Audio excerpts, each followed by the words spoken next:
Shalom kawan-kawan, Bapak, Ibu, Pastor, Suster, dan Dewan Juri yang terkasih dalam Tuhan. Hari ini saya akan bertutur kitab suci tentang orang kaya dan Lazarus yang miskin.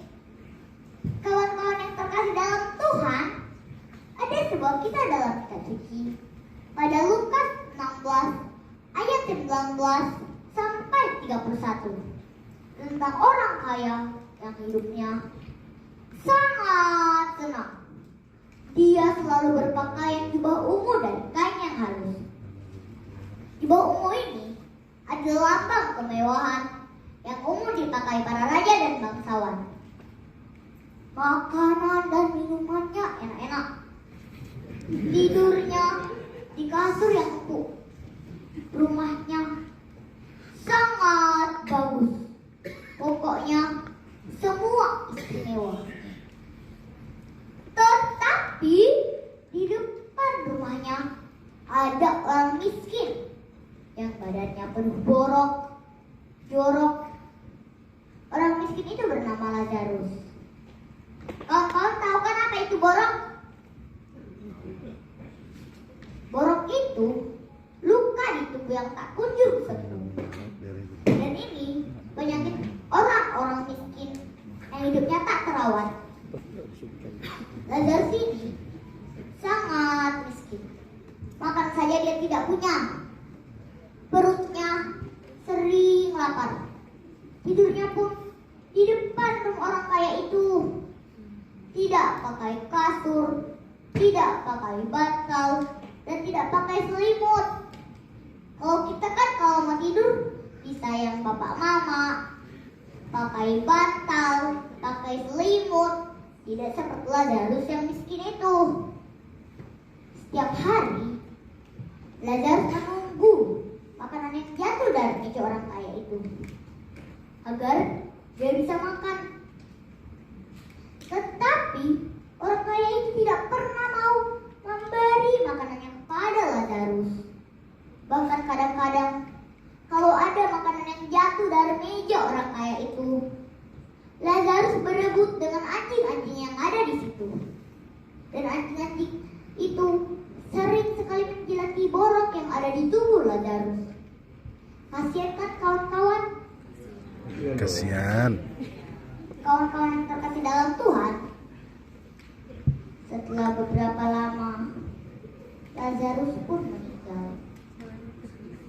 Tetapi malaikat-malaikat Tuhan membawa Lazarus ke kuburan Bapak Abraham. Kawan-kawan masih ingat siapa Bapak Abraham? Masih. Atau ada yang sudah lupa?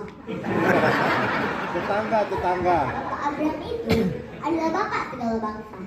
Artinya Bapak Abraham itu adalah bapak aku, bapak kawan-kawan, bapak Lazarus, dan juga bapak orang kaya tadi. Mengapa Lazarus dibawa ke pangkuan Bapak Abraham?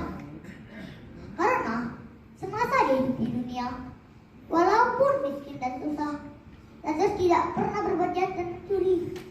Walaupun orang kaya itu tidak memberi makanannya kepada Lazarus, Lazarus tidak jahat kepada orang kaya itu. Maka Lazarus disayang Tuhan.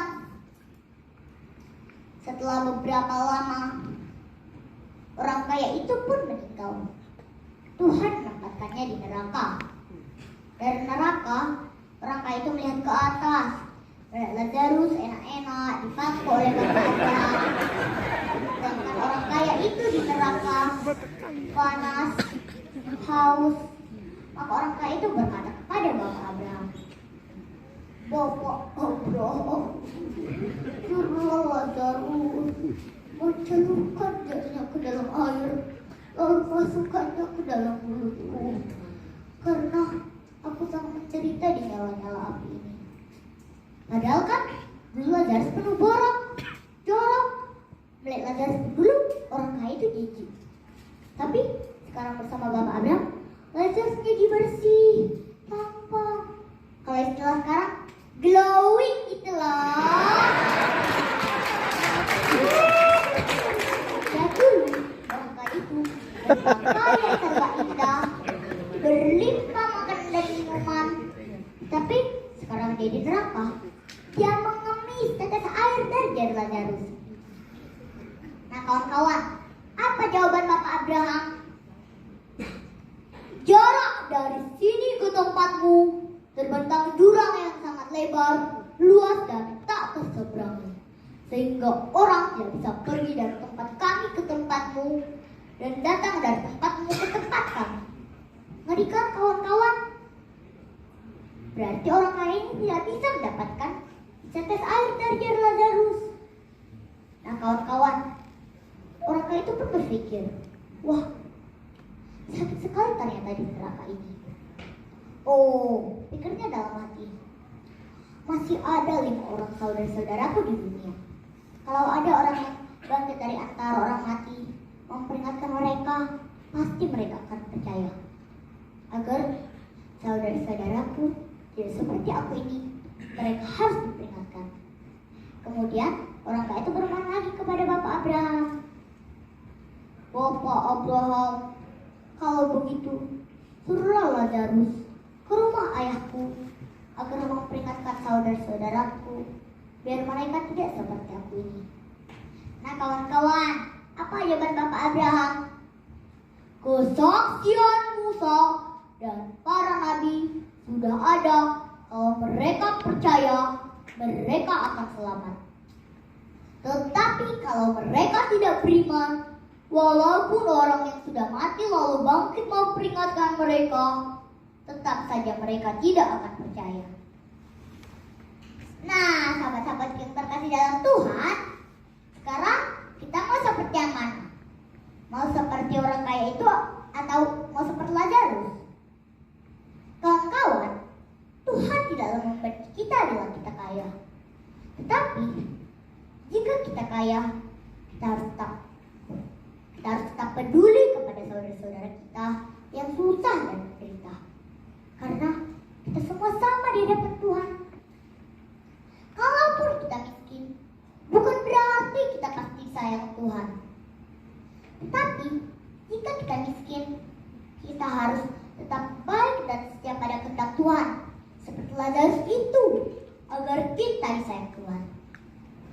Kawan-kawan, nanti di hadapan Tuhan kita tidak bisa cari-cari alasan, karena kesaksian Musa dan para nabi sampai Yesus yang bangkit dari antara orang mati telah memperingatkan kita agar kita selamat dari neraka.